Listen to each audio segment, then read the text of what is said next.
మూడవ ప్రపంచ యుద్ధం వస్తుందా? ఇప్పుడు ఎక్కడ చూసినా అందరూ ఇదే మాట్లాడుకుంటున్నారు. మీడియాలోను, సోషల్ మీడియాలోను ఈ విషయం గురించే చర్చించుకుంటున్నారు. మరి మూడవ ప్రపంచ యుద్ధం వస్తుందా అంటే ఖచ్చితంగా రాదు. యెస్, మీరు వింటున్నదే కరెక్టే. మూడవ ప్రపంచ యుద్ధం ఎప్పటికీ రాదు, రాలేదు. ఎందుకు రాదు? దాని వెనుక ఉన్న కారణాలేమిటి? అసలు ఇప్పుడు జరుగుతున్న యుద్ధాల గురించి జియోపాలిటిక్స్ ఎక్స్పర్ట్స్ ఏమనుకుంటున్నారు? బ్రేక్ డౌన్ చేయబోతున్నాను. ఈ వీడియో చాలా ఇంట్రెస్టింగ్గా ఉండబోతుంది. అదే సమయంలో ఇప్పటి వరకు మీకు తెలిసిన ప్రపంచ యుద్ధాలను మరో కోణంలో మీ ముందుంచబోతున్నాను.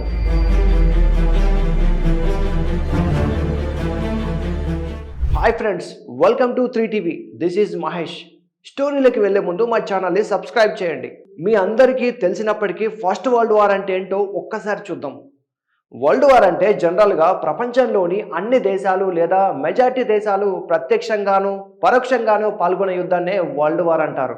టెక్నికల్గా ప్రపంచంలోని అన్ని దేశాలు వరల్డ్ వార్లో పాల్గొనడం ఎలా సాధ్యమో మనకు మొదటి రెండవ ప్రపంచ యుద్ధాలను అబ్జర్వ్ చేస్తే తెలిసిపోతుంది. World war 1, first world war 1914 to 1918 వరకు జరిగింది. ఎలీడ్ పవర్స్, సెంట్రల్ పవర్స్ మధ్య జరిగింది. ఎలీడ్ పవర్స్ అంటే మిత్ర దేశాలైనటువంటి Britain, Russia, France, Italy, America, Japan దేశాల కూటమి. సెంట్రల్ పవర్స్ అయిన Germany, Austria, Hungary, Turkey, Bulgaria దేశాల కూటమి మధ్య జరిగింది. ఈ యుద్ధంలో జర్మనీ అంటే సెంట్రల్ పవర్స్ కూటమి ఓడిపోయింది. ఈ యుద్ధంలో దాదాపు 1.6 కోట్ల మంది మరణించారు. జర్మనీ ట్రీటీ ఆఫ్ వెర్సైస్ కి ఒప్పుకుంది.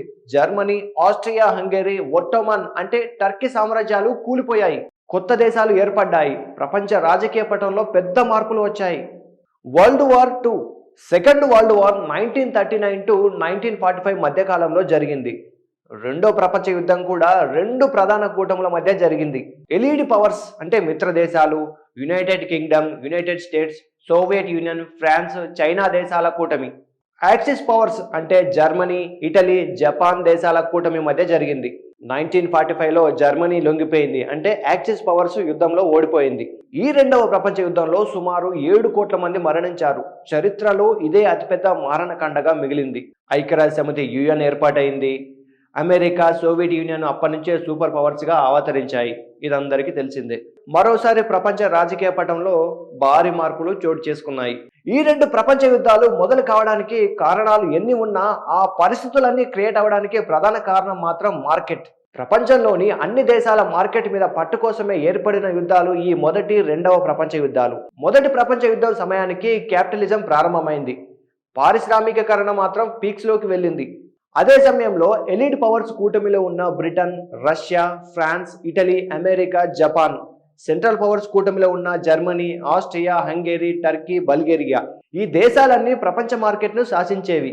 జనరల్గానే ప్రత్యర్థి దేశం మార్కెట్ను తన వశం చేసుకోవాలని ఏ దేశమైనా ఆలోచిస్తుంది. ఆ దిశగానే ముందుకెళ్తుంది. పైగా 1914 సమయంలో ఈ రెండు కూటమిలో ఉన్న అన్ని దేశాలకు వలస దేశాలు ఉండేవి.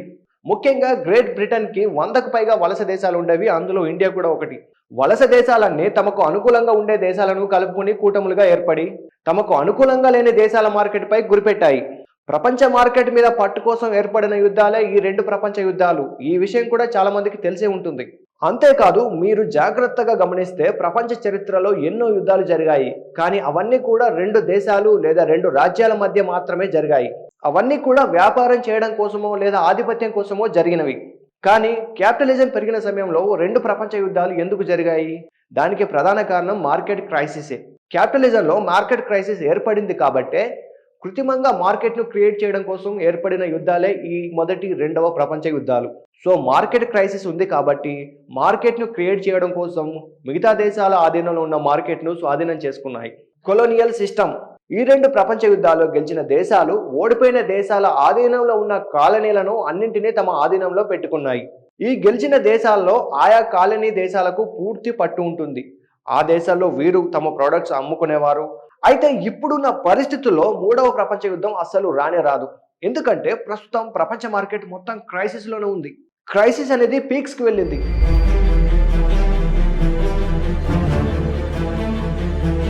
ఇప్పుడు మార్కెట్ ఉన్న క్రైసిస్కి ఎప్పుడో 40 ఏళ్లకు 50 ఏళ్లకు ఒక ప్రపంచ యుద్ధం జరిగితే మార్కెట్ చేసుకునే పరిస్థితి లేదు. నేడు ప్రపంచ మార్కెట్ ఫేస్ చేస్తున్న ఈ క్రైసిస్ని తాత్కాలికంగా గట్టెక్కించాలంటే ఆర్టిఫిషియల్ మార్కెట్ను క్రియేట్ చేయాల్సిన అవసరం ఉంది. జనరల్గా ఓ యుద్ధం జరిగితే లక్షల కోట్లు ఖర్చు అవుతుంది. మిలిటరీ సామాగ్రి, యుద్ధ ట్యాంకర్లు, యుద్ధ విమానాలు, విపరీతమైన ఆయిల్ వినియోగం, ఫుడ్ ఖర్చు లెక్కలేనిదిగా ఉంటుంది. పైగా దేశం కోసం జరుగుతున్న యుద్ధాలు కాబట్టి ప్రభుత్వాలు చేసే ఖర్చు గురించి సామాన్యులు కూడా ఆలోచించే పరిస్థితి ఉండదు. మన దేశ భద్రత కోసమే కదా ప్రభుత్వం ఖర్చు చేస్తుంది అనే ధోరణిలో ప్రజలు ఉంటారు. యుద్ధానికి సంబంధించి ప్రతిదీ కూడా మరో ఆలోచన లేకుండానే కొనేస్తాయి దేశాలు. ఇలా కొనడం వల్ల బడా కంపెనీలకు బిజినెస్ జరుగుతున్న విషయం మర్చిపోకూడదు. అందుకే ప్రతి దేశం కూడా బడ్జెట్లో రక్షణ రంగానికి ఎక్కువ కేటాయింపులు మనం గమనిస్తుండవచ్చు. ఇలా బడ్జెట్లో రక్షణ రంగానికి ఎక్కువ కేటాయింపులు చేసే విషయంలో మన దేశం కూడా మినహాయింపు కాదు. సో ఇప్పుడున్న ప్రపంచ మార్కెట్ క్రైసిస్ దృష్ట్యా ప్రపంచ యుద్ధాలు అస్సలు జరగవు. ప్రతిరోజు యుద్ధాలే జరుగుతాయి. ప్రస్తుతం ప్రపంచంలో ప్రతిరోజు ఏదో ప్రాంతంలో ఓ యుద్ధం జరుగుతూనే ఉంటుంది. Russia Ukraine, Israel Palestine, Iran Israel, India Pakistan, Pakistan Afghanistan, middle ఈస్ట్లో ఎప్పుడూ ఏదో యుద్ధం జరుగుతూనే ఉంటుంది. అమెరికా అయితే ఎన్ని దేశాల మీద యుద్ధానికి వెళ్తుందో మీ అందరికీ తెలిసిందే. ప్రపంచ మార్కెట్లో పెట్టుబడులు పెడుతున్న కంపెనీలు నిలబడాలంటే యుద్ధాల మీద ఆధారపడాల్సిన పరిస్థితి నెలకొంది. యుద్ధం కోసం యుద్ధం జరుగుతున్న సమయంలోనే కాదు, యుద్ధం ముగిసిన తర్వాత కూడా బిజినెస్ కొనసాగుతూనే ఉంటుంది. ఫలానా బడా పారిశ్రామికవేత్త, ఫలానా పెద్ద కంపెనీ యుద్ధం జరిగిన ఆ దేశంలో కూలిన నిర్మాణాలను రీబిల్డ్ చేయడానికి ఐరన్ సప్లై చేస్తున్నారు, లేదా కన్స్ట్రక్షన్ కి సంబంధించిన మరో రకమైన ఐటమ్ సప్లై చేస్తున్నారు. ఇలాంటి వార్తలు మనం తరచుగా వినే ఉంటాము. ఇలానే కృత్రిమ మార్కెట్ ను క్రియేట్ చేయాలంటే ఎప్పుడూ ఓ ప్రపంచ యుద్ధం కోసం వెయిట్ చేసే పరిస్థితి లేదు. అందుకే మూడో ప్రపంచ యుద్ధం అసలు రాదు. మూడో ప్రపంచ యుద్ధం ముమ్మాటికి రాదు. డైలీ ఓ యుద్ధమే. ప్రపంచమే ఓ యుద్ధ రంగంగా మారిపోతుంది. రణరంగం కాని చోటు లేదు, భూస్థలమంతా వెతికినా దొరకదు. శ్రీశ్రీ అన్న మాటలు ఇవి అక్షరాల సత్యం.